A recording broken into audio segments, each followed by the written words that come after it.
Ada aturan baru nih yang bakal mengubah cara kita memandang tunjangan kinerja. Mulai tahun 2025 nanti, cara hitung tunjangan kinerja atau yang biasa kita sebut tukin bakal berubah total. Bisa dibilang setiap langkah kita di kantor, dari kinerja sampai disiplin, itu bakal langsung ngaruh ke kantong. Nah, biar kita semua siap, yuk kita bedah bareng-bareng Peraturan Menteri Nomor 14 Tahun 2025 ini. Oke, jadi apa aja yang bakal kita bahas kali ini? Pertama, kita lihat dulu aturan main tukin yang baru. Terus, siapa aja sih yang sebenarnya berhak dapat tunjangan ini? Nah, abis itu kita masuk ke bagian dagingnya nih, soal potongan-potongan, baik itu karena kinerja atau karena kehadiran. Kita juga bakal lihat gimana tukin dihitung pas kita lagi cuti, dan terakhir tentu aja, kita rangkum poin-poin paling penting yang wajib kita semua tahu.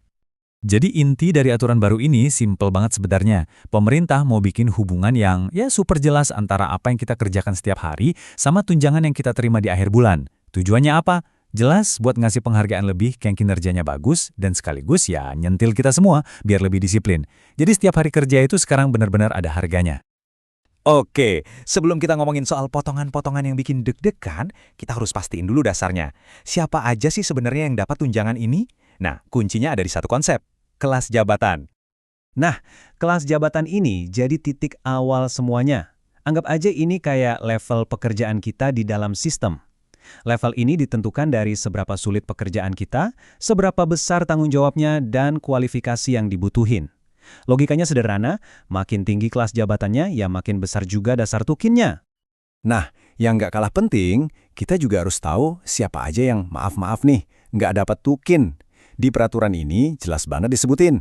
Misalnya, pegawai yang belum punya jabatan definitif, atau yang lagi diberhentiin sementara karena suatu kasus. Termasuk juga mereka yang lagi cuti di luar tanggungan negara, atau yang udah masuk masa persiapan pensiun. Intinya, status kepegawaian yang aktif dan jelas itu jadi syarat mutlak. Sekarang kita masuk ke faktor pemotong yang pertama dan mungkin paling krusial, kinerja. Ini nih salah satu perubahan paling besar di aturan baru. Hasil evaluasi kerja kita per 3 bulan atau triwulanan itu bakal langsung nentuin nasib tukin kita buat 3 bulan ke depan. Langsung! Seberapa besar dampaknya? Coba bayangin deh. Cuma karena satu kali aja dapat nilai kinerja sangat kurang, tukin kita bisa dipotong sampai 60%. Gila kan? Dan ingat, potongan ini bukan cuma buat sebulan, tapi berlaku selama 1 triwulan penuh alias 3 bulan. Nah, tabel ini nunjukin aturannya secara gamblang, nggak pakai ribet.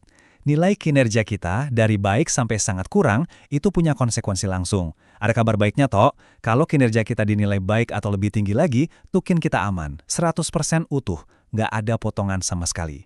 Jadi ini benar-benar jadi motivasi yang jelas banget buat kita semua kan? Oke, dari kinerja, sekarang kita pindah ke faktor krusial kedua, kehadiran. Nah, kalau ini ngomongin soal kebiasaan kita sehari-hari. Datang tepat waktu, pulang sesuai jadwal, dan yang paling sering jadi penyakit, jangan lupa absen. Pernah nggak sih kita mikir, telat 5 menit doang, nggak apa-apa lah. Nah, di aturan baru ini, telat dikit itu ada harganya loh. Yuk kita hitung-hitungan sedikit. Lihat deh, hukumannya itu berjenjang. Telat 1-30 menit aja udah kena potong 0,25%. Lewat dari itu, makin gede potongannya. Dan perlu diingat ya, ini nggak cuma berlaku buat telat datang, tapi juga buat yang suka curi start pulang lebih awal. Aturannya sama. Nah, ini dia nih yang paling sering kejadian. Lupa absen. Entah itu pas datang atau pas mau pulang. Kelihatannya sepele ya. Tapi di aturan baru, setiap kali kita lupa, itu langsung kena denda potongan tukin sebesar 1,25%. Sekali lupa loh ya, kalau sebulan lupa beberapa kali, ya tinggal dihitung aja deh. Tapi tenang, ada solusinya kok. Kalau kita beneran lupa, kita bisa ngajuin yang namanya surat pernyataan. Formulirnya udah disiapin.